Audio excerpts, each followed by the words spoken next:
Hello student, तो एक बार फिर से स्वागत है आपके विद्या स्टडी के चैनल पर। आज के टॉपिक में हम बात करेंगे घातांकी नियम, जो कि बहुत ही महत्वपूर्ण है।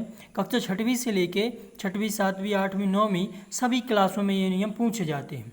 और ख़ासकर जब भी कोई कॉम्पिटिशन एग्ज़ाम होता है, ठीक है, तो उसमें घातांक के 2-4 सवाल बिल्कुल 100% पूछे जाते हैं।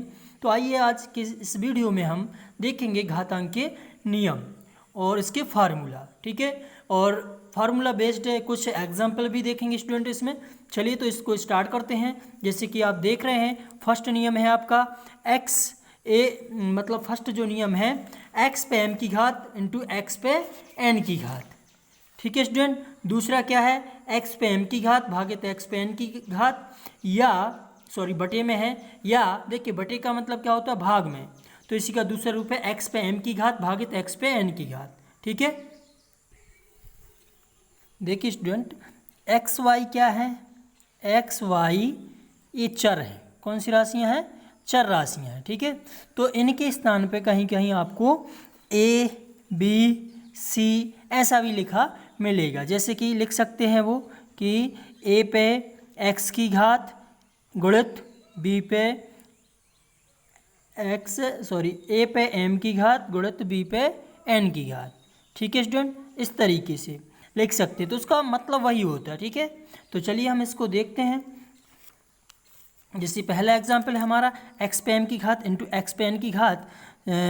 तो इसका होता है क्या, इसका होता है यानी आधार इनके समान है, बेस समान है। देखिए ये क्या होता है आपका, ध्यान दीजिए, ए होता है जैसे एक्स पे एम की घात लगी है तो ये कहलाता है स्टूडेंट आधार। क्या कहलाता है, आधार, ठीक है। और जो इसकी जो घात होती है इसे हम बोलते हैं घातांक, ठीक है। घात को घात, ठीक है, और पूरे को हम क्या बोल देते हैं, घातांक।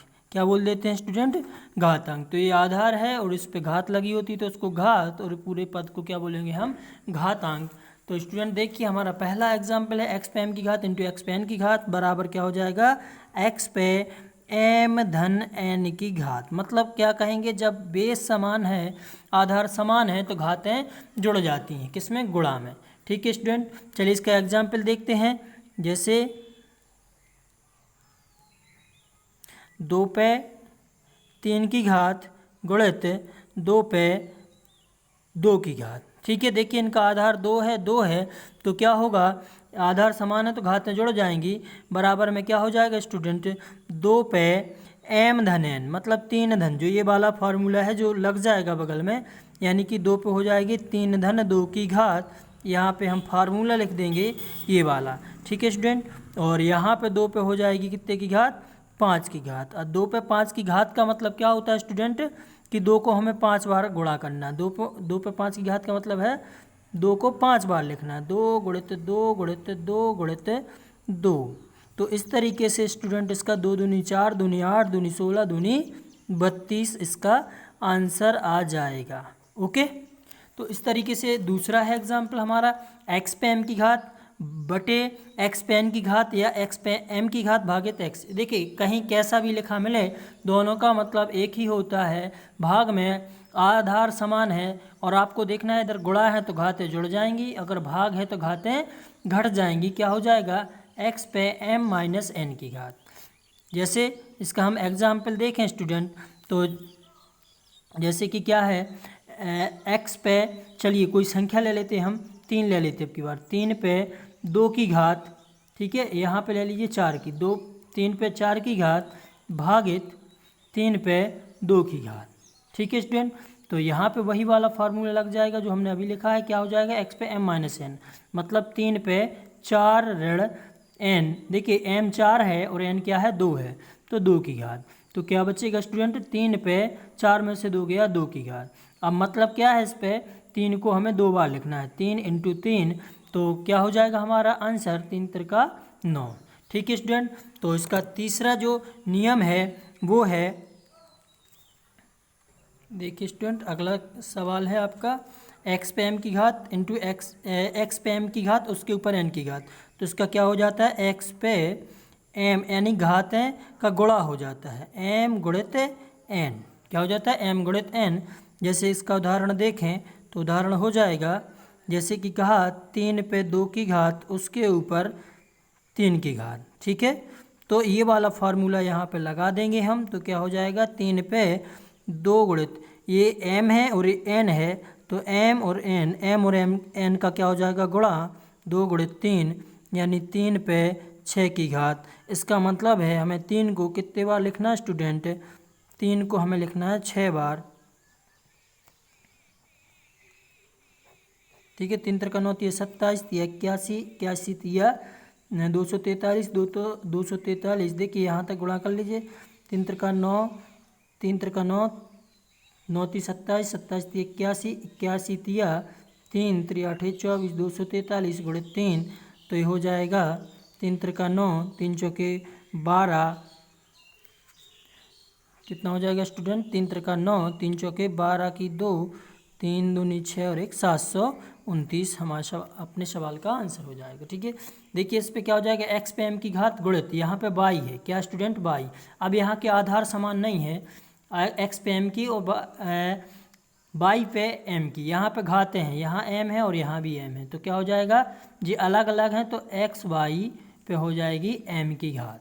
जैसे 3 पे 2 की घात गुणित 2 पे 2 की घात, ठीक है।